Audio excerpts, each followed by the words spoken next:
Good morning, my Tubies, my Teletubbies, Sheila True Love.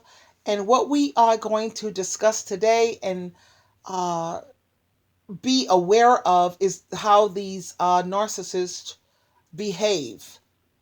This is a documentary. I'm not even a documentary. I'm just going to be showing you the way narcissists behave and the kind of things that they do and the lies that they tell. Okay? I don't know what I'm going to name this yet, but we are dealing with narcissists who are crack addicts. And listen to all the lies that they tell. Look at how rotten they could treat other human beings. And it's not the drug that's making them do this. These people are not addicted to the drug, they're addicted to the lifestyle. They love the lifestyle. These men out here who are with this crack addiction, what not even crack addiction, this lifestyle addiction, they love dogging women. They love the way that they could treat women like garbage. Get down on your knees. I want to come in your mouth. Yeah, lick out of my shithole. That's what they like. Let me pee on you. Let me defecate on you. Let me piss in the toilet and shove your head in it. That's what these drug addicts like to do to females. I don't know what the women issues are. What we're going to listen to women too. Normally, women it's because they were abused. These dudes do it because they're evil. Brown, look at his name. And where are you from? Harlem, New York. Harlem. Yeah. And how long you been out here? Since 1991. I exited the U.S. Navy. I'm a Persian Gulf War vet. Been out here since 1991. I have one son. And from a family of alcoholics, of course. And I don't know, maybe alcoholism is hereditary, or I don't know, it's just learned behavior. But anyway. Is alcohol your issue? Alcohol and drugs. And drugs too? Well, initially it was alcohol. I was an alcoholic my dad was an alcoholic. So I just learned some behavior traits from him. He died from cirrhosis of the liver, of course, at the age of 52. Good. That was the last time I've been in New York. I haven't seen my mom since 1991. So it's been a long time. She's very upset with me about it. But there's issues going on in my life where I feel that I don't want to take them back home to her. All my siblings and family members, all of them are back in New York. Started as an alcoholic. After I got out the Navy, I liked going to bars. The Red Onion, the Golden Frog. You know, hey, I thought I was a great dancer. You know, I thought I was fantastic, on the dance floor when I got drunk, drinking them Long Island iced teas. But it came to the point where I started crashing my car in the poles. Instead of hitting the brakes, I was hitting the gas pedal. And, one day I was driving down the street and I had a 40 ounce of beer in my lap. And school was getting out, And I reached down, the beer spilled. I reached down to pick up the beer and I heard a big thump. And I looked in my rearview mirror. I saw a lady laying in the middle of the street. I stomped on the gas pedal and broke the windshield, just ran and then threw the bottle away with some gum. Thought about it for a second, and I thought maybe it would be difficult for me to live with myself not knowing what had happened to this person. I went back to the scene, and it was a teacher. She had just retired that day, and they had a retirement celebration for her and everything. But she wasn't hurt that bad. She just had some scuffs and bruises, and she was all right, I felt better about it. But still, lo and behold, I still got DUI number 1. After DUI number 1, I went to school, did all the work that I did in school. After school, continued to drink, of course. Even going to school, continued to drink. I got another DUI number 2. This was in Long Beach after my wife, my son's mom, decided that my drinking was a problem and that I should go to rehab number 1. I said thinking about been to about 15 rehabs by now. I know AA, NA, CA. I can quote scriptures from any of those books. Know the Bible very well. My name is the 3rd book in the Old Testament, Leviticus. So, of course I'm well learned in that area. But one day I was introduced to crack cocaine. I had a friend, and he said, Levi, you get drunk, you're throwing up all over the place. Are you really having a good time? I said, man, shit with the hangovers. Better get to work. I'm gonna get to work. I can't work. He said, come on, let's go to this girl's house and try something different. So we go to this girl's house. Nice looking female, I would think. And we went in the back. He said, Levi, come on in the back room. And I said, what's that? It's crack. I said, oh, nah. I'm Harlem, New York, man. I lived in the projects all my life, man. It was rough growing up in the projects, the 14th floor, you know. Poor lifestyle, welfare, you know. I know all about that crack stuff. I don't want to spend it. I don't want to mess with it. No. Try it. Just try it. No. So anyway, I tried it. And the girl started performing some fellatio, of course, on me. And wow, that was fantastic. I arrived at my new drug now. From 1993 to the present day. Crack cocaine's been a problem in my life. Honey, get down. So what happens? I was an engineer in the Navy, of course. Had unlimited steam engineer's license, universal EP certification. So I worked at power plants, ARCO. I worked at Stewart and Stevenson, a cogen plant. Very good money. Department of Public Works, stationary engineer. Very good money. However, payday would come. When payday would come, I would no call, no show at work. What's going on with Levi? Hey, you know what? I had my chest started hurting. I had to go into the hospital. Couldn't you just call Levi? I mean, I could, but I didn't. I just didn't. Okay, they would let it slide, of course. But this began to be repetitious, of course. Payday after payday. Levi wouldn't show up to work, or he wouldn't call. So, job number one gone. Department of Public Works gone. And every job that I've had, and I believe I was very good at what I was doing, because they would hire me back to back. I mean, I would go to the interviews, and when they started asking me questions, I would name all these different pieces of equipment I worked in. I would talk about different laboratory tests we would perform on boiled water and salt water, and all these different systems. So they know I was very well learned in their job. They would have given me a chance. But same thing would happen. From 1993 to 2007, I must have had like 30 jobs. They kept hiring me. Of course, became homeless. Became homeless in downtown Long Beach. My family got tired of me calling and asking for money all the time. What's going on with you? Okay, you're on drugs. We're not going to give you any money anymore, Levi. You need to come home. No, I can't come home. I'm skinny. I'm on crack. I don't have money. I don't want to go back home. I'll probably just... You heard what he said? He can't go back home. He's looking all skinny. He's on crack. That's a reason why you may not be hearing from your ex-narc, because they're all messed up. They look terrible. And they're embarrassed. They're too embarrassed to be seen or to let anybody see them. Then I lost so much freaking weight. I know the last time I saw my ex-narc, he looked terrible. He was wearing jeans 4 times his size to try to look fat. His face was totally drawn. He had on some dirty do-rag and a cap. You know, he went back to the beginning of the way he was. He looked horrible. I can only imagine what he must look like now. Of course he's hiding. And well, he owes me $750, of course. So of course he's going to hide from that. You know? His friend Lou died. It died. I mean, it was horrible. Lou was always had that nigga's back.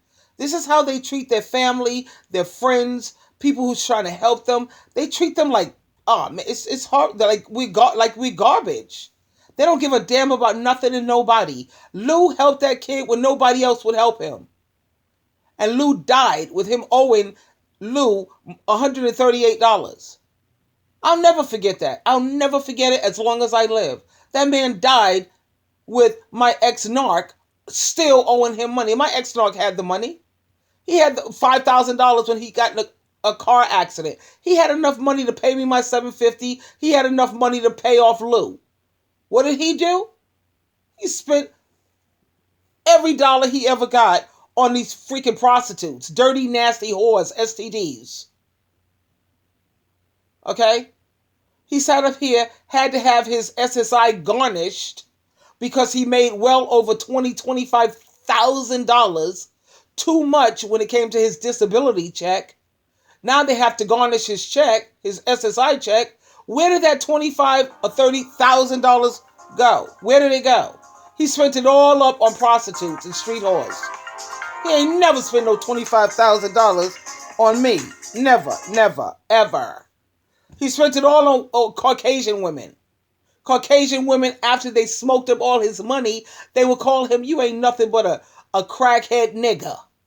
Now get out of my face, you nigger. They treated him like he was garbage, and yet he was still spending money on them. Why? Because he was color struck. Anything that got light skin or pale skin, he'll spend a fortune on you. And after they take his money, they spit in his fucking face, excuse me, and tell him, get out of here, you crackhead, you nigger, dumbass nigger. How sad is that? In your life. Then go home, end up sleeping in Missions, cardboard boxes. That's him. Long Beach. Yep. Getting arrested for possession. Right? Yep. He ended up in the city mission. All these hoes and tricks that you done spend $20,000, $30,000, $40,000, $50,000 on. How is it that you ended up in the city mission? How come none of those people would take you in and let you live with them? And even this old white couple that took him in, what did he do to them? He stole from them. Why? Because some Caucasian pale-faced hoe sat up there and told him to steal, and he did it. Why? Because he wanted so desperately to hang on to this hoe. He didn't want to disappoint this hoe. The same whore who would spit in his face, tell him, don't touch my cigarettes, don't touch nothing that I have. He done spent a fortune on this dirty hoe. And this same whore is the one who got him to steal from this old couple who was doing nothing but trying to help him out. Trying to help him out. And what did he do to them? He stole from them. He robbed them. And then later on down the road, the same whore that he did it for, she ratted him out. Now, how stupid is this dumbass, like she said, crackhead nigger?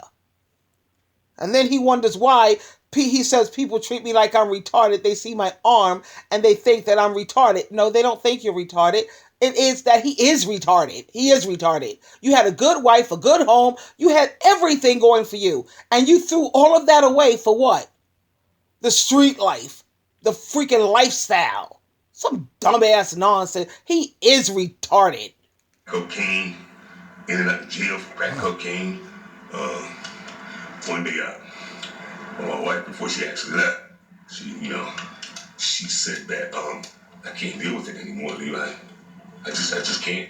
I would be outside the townhouse apartments and call and say, hey baby, I got a flat tire on so street. Can you come over here and help me? And as soon as she would go leave, I would watch her leave the house. As soon as she would leave the house, I'd run in there, take the VCR, DVD player, or take whatever little money that I had, and they said, "I'll leave right here." Look, baby, I got a job. I'll replace it when I get paid. See how grimy they are? He'll sit up there, call his ex-wife, honey, I'm in a jam right now. I got a flat tire. Can you come down here and help me out? All the while, he was sitting right outside her apartment, right outside the apartment. He saw when she would leave. She went to his rescue. Okay, he's in a jam. He's got a flat tire. He needs some help. She runs to his rescue. And the moment she left the house, he went up in there and stole from her. The VCR, the DVR, whatever he could get his hands on. She's out there on the run trying to help his ass. And this is what he's doing to her. This is how grimy they are. Oh, baby, don't worry about it. I got a job now. Yeah, I'll pay you when I get the money. I'll pay you. Yeah, that's my ex-narc. I'll pay you. He's supposedly going to pay me my $750 for the past 3 years. 3 years, honey. They're grimy. Now tell me this is not narcissistic behavior. And don't tell me, oh, it's because I was on drugs. It's not the drugs that got them hooked. They love the lifestyle. That's what got them hooked. Hooked. It came to a point where she just, I can't do it anymore. You're losing your job. You have no income now. I'm tired of carrying you from payday to payday. You just won't go to meetings. You're going in and out of rehab, from the VA rehab to Salvation Army rehab to this rehab and that rehab. You just don't want to do right. So, my son now is 26 years old.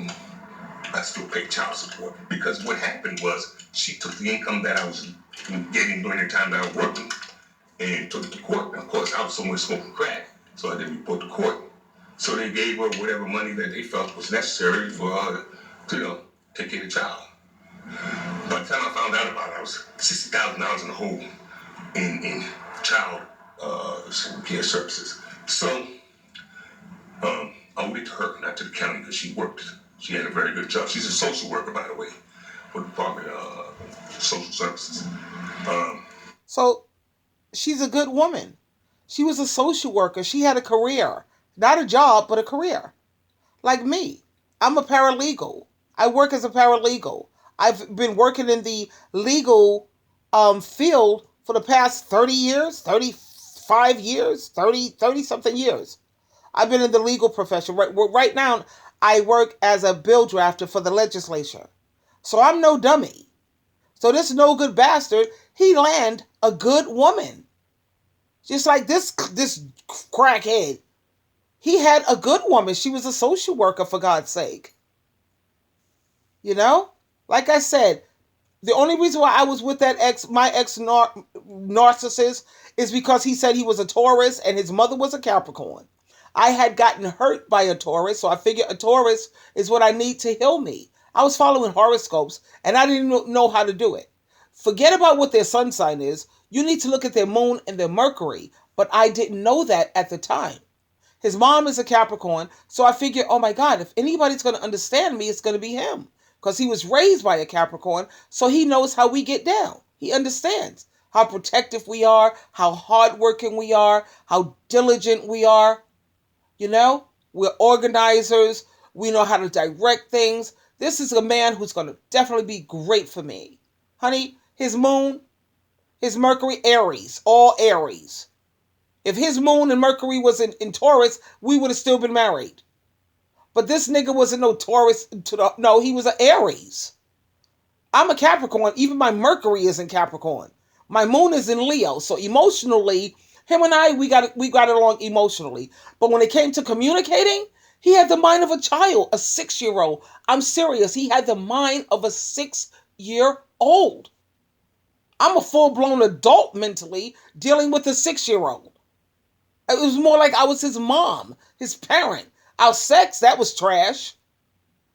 Because he didn't know what the hell he was doing in the bedroom. Not at all. Because he was used to being with prostitutes and street whores. So, when you're with a prostitute, you don't have to have no skills. He didn't have no skills in the bedroom. Trust me when I tell you, Tubies, none. The sex was garbage. He didn't know what the hell he was doing. 6,000 at home. So as of this day, I'm still paying child support. Haven't seen my son in years. And that bothers me also. How old is your son? He's 26 now. And haven't seen him in like 10 years. And it bothers me. He graduated high school and, no communication whatsoever. Good. No communication with the mother whatsoever. Thank God. I find myself now downtown, homeless, at the age of 50. My income? A pretty good income. I get a VA pension of $3,000 a month and a Social Security disability income of $1,500. And you know what? By the 5th or 7th of the month, either it's all owed out or it's all gone. My addiction is pretty bad. And check that out. He got $3,000 a month from the VA, $1,500 a month from whatever disability. That's $4,500 a month. And by the 5th, he was broke.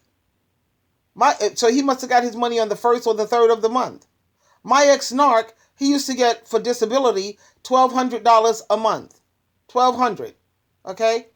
So If this man got $4,500 a month and he was broke by the 5th, my narc, he's real cheap and stingy. I know when he get his money on the 3rd of the month, he gets his the 3rd. I know he's broke by the 7th. Lucky number 7. I know that nigga's broke. And, what happens is I credit dope and I don't have the money to pay for it, so they double it up on me, and I go to loan sharks and they double it up on me, and so it's a very sad lifestyle. And I'm really having a difficult time dealing with it, and my heart is just completely broken by so many things that's going on in my life. Another rehab, and I've been to them all.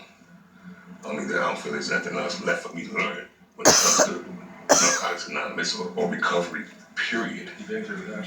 I've been through a bunch of them.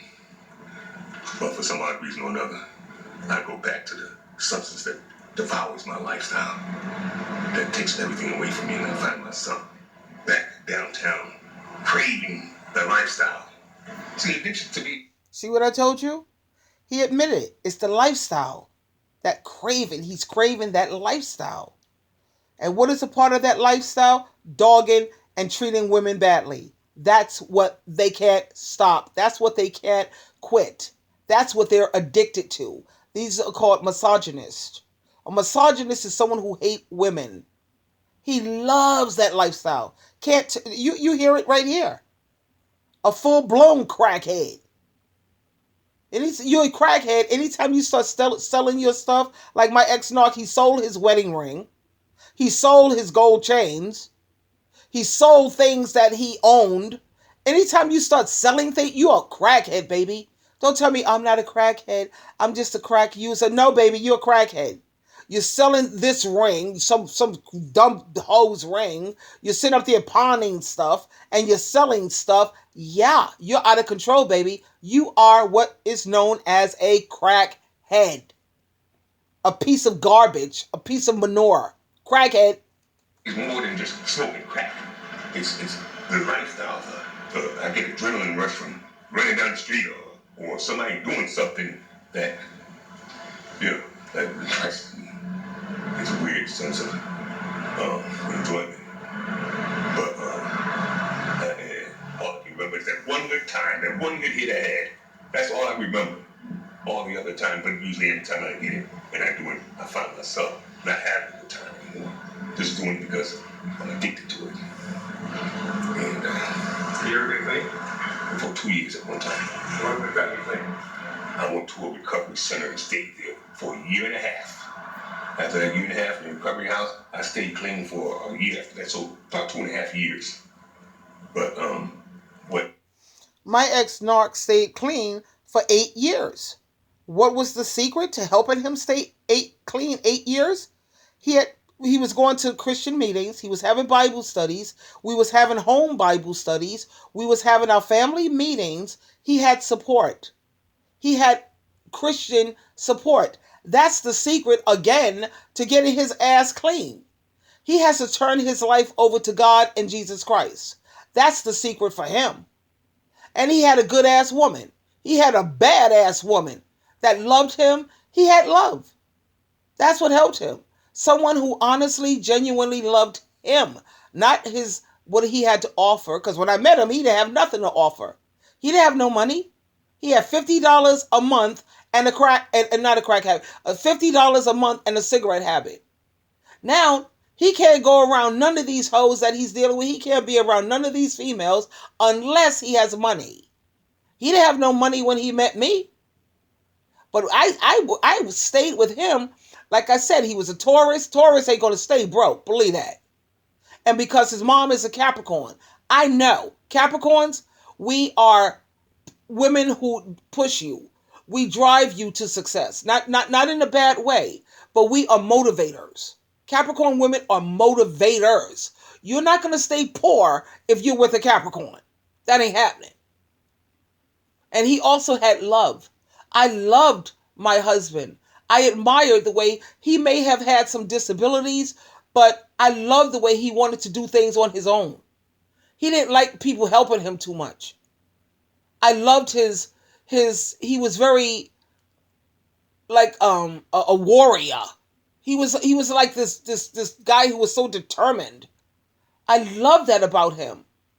And what was the secret to him staying clean? Jehovah God and Jesus Christ using me to help him. That's what helped him to stay clean and sober for 8 years. He did great. He was amazing. 8 years. He still had anger issues.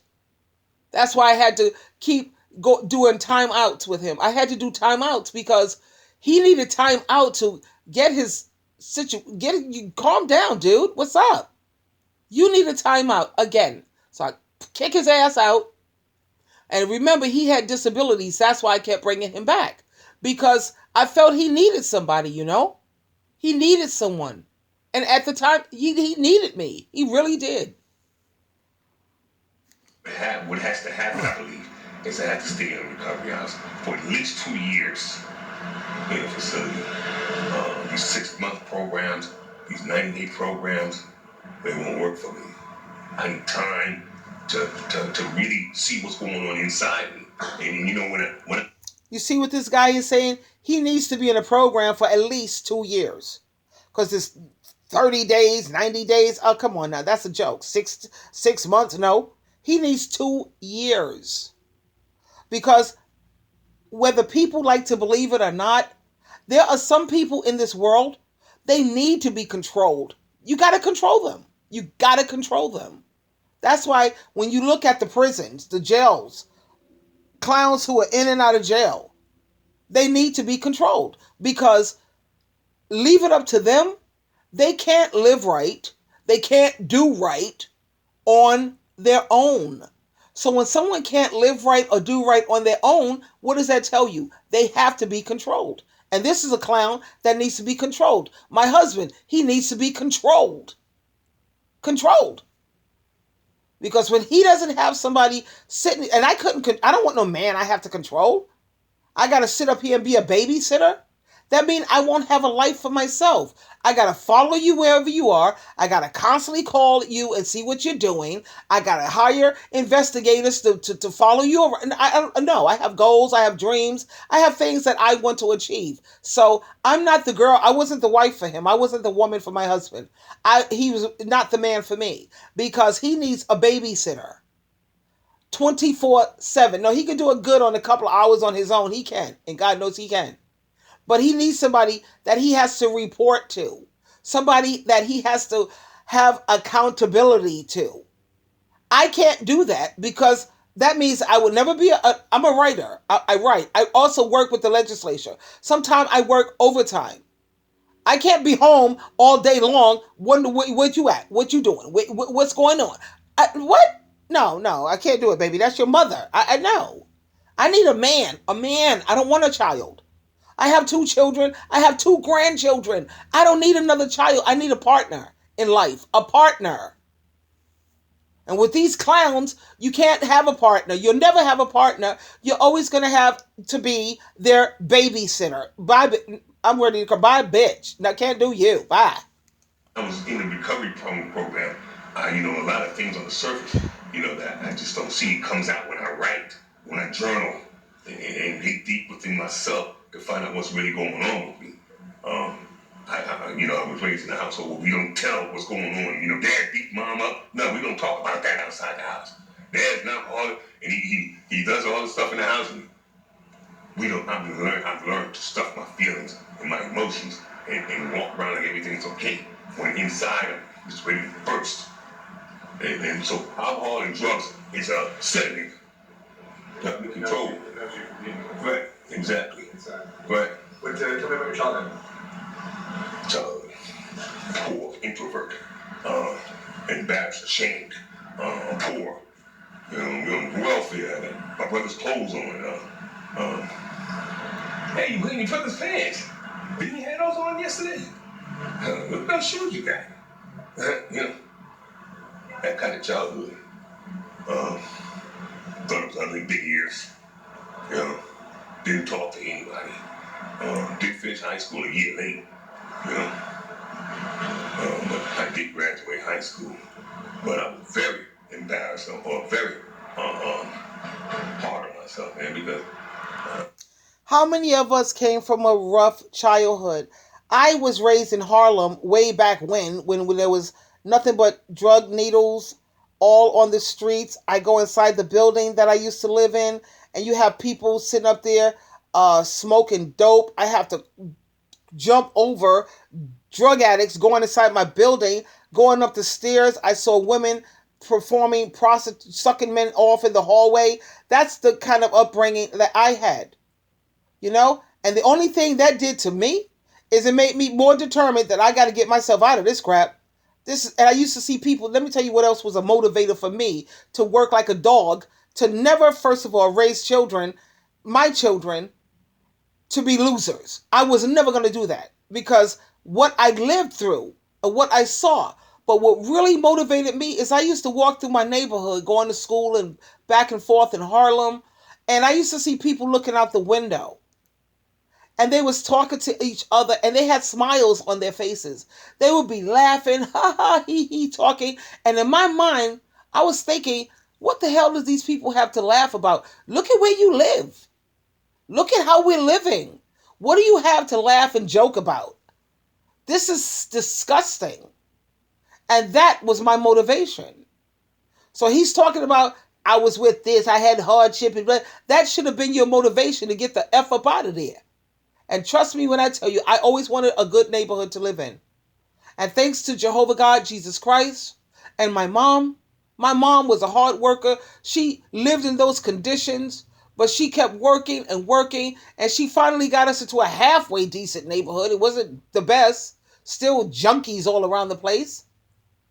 And that was Sheila True Love motivation to get the heck up out of here. I'm not going to be looking out no window laughing at my situation. No, it's disgusting. So I kept focused. I kept going to school. I met up with people. I made sure I didn't, I don't know, just how you say, hang out with toxic people. I hung out with the kids in school who were like what you would call the nerds. I hung out with the nerds. Okay? And I was raised, in the church. And I was like, yeah, I'm getting myself out of this crap. And Jehovah God knows, thanks to him and Jesus Christ, I got myself out of it. I live in one of the best neighborhoods in the United States of America. That's where I live now. My daughter, my son, they live beautifully. My son is a professional. They don't have jobs. They have careers. They live in the best of neighborhoods, drive their cars, have their own house and homes, and they're doing great because I was determined, this is gross. I mean, I felt that I was never good enough. I felt that what was going on in my life, being in the projects, pissy elevators, pissy stairwell. Yeah. Sometimes the elevators didn't work. I had to walk up 14 flights of stairs, and then once I get up there, I gotta eat liver or whatever the case may be. I'm just not making excuses for my life today. All I know is that's the way that it was, and I wanted to do so much better for myself. That's why. My brother was going to jail and all my family members were going to jail for selling heroin and crack in Harlem, which was big during that time. I chose not to do it. I want to do more for myself. I want to be somebody. I want to achieve some things. But I felt victim to the very thing that they wanted to do. Yeah. And to consume my life. Thank you so much for sharing your story. I understand where he's coming from, how he fell victim and all of that, because I got myself into some situations too. I got mixed up with this crack thing, but my reason for it, I went into the crack world because I wanted to get people up out of it. So I figured, like the Apostle Paul said, in order to help these people, I had to become like them. I took that scripture way out of context. But you know what? Jesus Christ pulled me up out of that mess. I couldn't hang with that crack shit. Excuse me. No, I couldn't. Why? Because I don't like the way, it reduces you to a level of disgust. No, people fighting, ready to hurt you over a lighter. They want this stem. They want you want the residue. And then anything you see white, that you're up there looking on your knees, scratching around, looking for this, thinking that it's look at that. That looks like a piece of crack. No. And then I go into these places and I looked around when I went in. I went in for an education. That's what I did. Other people, they going in to have fun. We're going to have fun. I went in because I'm going to be educated. I'm going to learn about this crap. So I learned, and I looked at the way it just reduced people to something disgusting. I looked at men sitting up there sucking off other men. Men. One time I was going to the bathroom and I had to cross the bedroom. I saw this guy in there and another man running up in this guy, his penis all up in this man's anus. And he was doing all of that for crack. It don't just turn women into prostitutes and whore. It turned men into these things. Men sucking off on other men. What? I was like, oh man, this is disgusting. I said, you know what? I ain't feeling none of this. So I went to prayer to my Heavenly Father through Yahweh, Jehovah. I begged Jehovah, please help me with this because you get this craving. It's constantly on your mind. You have dreams about it. I was like, oh God. I never had to reduce myself to prostitution, but I was in a position one time where I almost could have been, caught out there like that. Only I couldn't go through with it. Why couldn't I go through with it? Because to me, in my head, that was so freaking disgusting and so unfair. You see someone who's caught out there and you want to take advantage of that. You want to sit up here. No, I couldn't do it. I told the dude, yeah, I'm sorry. I thought I could, but I can't. Sorry. I'm going to have to go through withdrawal with this crap. So I got myself a beer and some NyQuil. And I did the beer and NyQuil. And I just wrote it out. Because ain't nowhere in the world I'm going to let somebody sit up here and reduce me to that freaking level. You want to take advantage of me? That in itself made me want to F him up. You no good piece of garbage. Anyway, thanks to Jehovah God, Jesus Christ, man, please. I went and left that crap eons ago, 20, 30 years ago. And I never looked back. Because it's garbage. It's disgusting.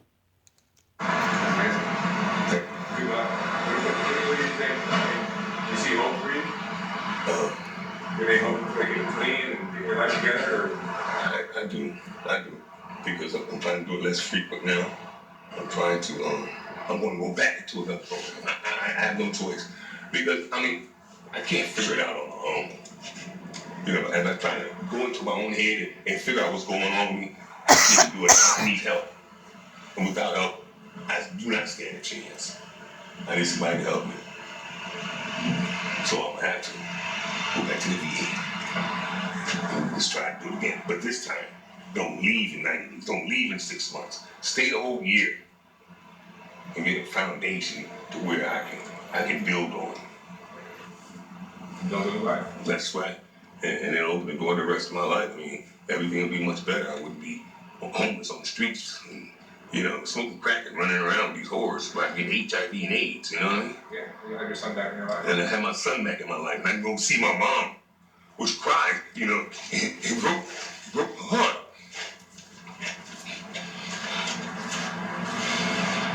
My mom, she answered the phone. Hey, how you doing? Hey, Mom's Levi. Oh, Levi. Levi, I ain't come home. What's going on? Oh, God. I could, at least, I had to go do some drugs right now. I broke her heart. She was deserving. So, this is something I gotta live with. She's 7 years old now. She doesn't have, I ain't got that much time left, Levi. Like, you need to come home.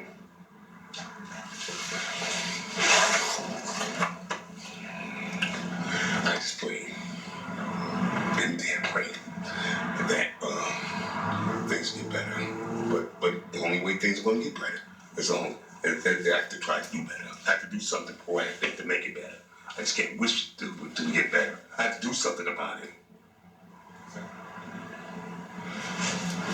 That's it. His mom is 70 years old. He can't even go and visit his mom. And she's sitting up there saying, Levi, come home. Levi, what's going on? Levi, come home. He can't even go home to his mom because he's so embarrassed about the way he looks. And you see how he got emotional. He broke her heart. He's breaking her heart. And like he said, she didn't deserve that. She don't deserve that. Like most of us who have been with these addicts, we don't deserve all of this crap garbage. All for what? Some little white piece of crap that, oh man, now he admits he needs to be in a program. He can't do it on his own. He's a strong man. He's an engineer. He's smart as hell. Smart as hell. He's an engineer. He was in the military. And he's all got cracked out. Why? Chasing after some girl. Come on, baby, just try it. He tries it, and then she goes down to give him a blowjob. Bam, he's caught out. Got him. Got him. Satan is very crafty, ain't he though? Satan is very, very crafty. And then when God blessed these bastards with good women, they take that and they just take that blessing that God gave them and they throw that blessing right back in God and Jesus Christ's face. So now you know Jesus and God ain't too happy with that. Now he gonna let you keep slipping, keep falling. And until you make amends to the people that they have hurt, until they make amends, they're gonna keep right on that slippery ground. That's Psalms chapter 73. Psalm 73. Every crackhead needs to read that every single day. Read it from go to Bible Gateway on your computer, on your tablet or your phone, Bible Gateway, and read it from the ERV version of the Bible. ERV. Yeah. Because it breaks it down, makes it real easy to understand. You're always going to be placed on slippery ground. You're always going to keep falling back onto that crack. Prostitutes, people treating you badly, until you make amends to the people that you've hurt. He even admits his mom, 70 years old. She don't deserve this. Are you crazy? She says, I don't have that much time left, Levi. Please come home. He can't even come home. That's how much this drug has a hold on him. It has a hold. It's not even the drug, the lifestyle. I'm trying to tell you, baby, let me tell you something. My ex, he was clean for 8 years. Crack, he can smoke crack. He can leave that crap today or tomorrow. It's the lifestyle that he can't leave. He loves it. He loves the gutter. Some people, they love the gutter. He's not even a hood rat anymore. He's a gutter rat. How sad is that? And until he makes amends to me, his life is always going to be gutter. Anyway, Tubies, Teletubbies, when you don't feel bad about losing your ex-narc, because like the Bible says, vengeance is mine. I will repay, says Jesus Christ. And when Jesus Christ issue out that vengeance in your behalf, honey, it's the best. It's the best. Nobody could issue it better than God and Christ. So you go on with your life. Live your best life ever. Stay focused on achieving your goals and forget about those losers. They're gutter. Gutter. Until next time, we'll talk again. Sheila True Love, you always have a choice. Please, I always tell you this. You always have a choice. Please choose wisely. And if you don't know how, then go to your Heavenly Father in prayer and He will show you how. Talk to you later.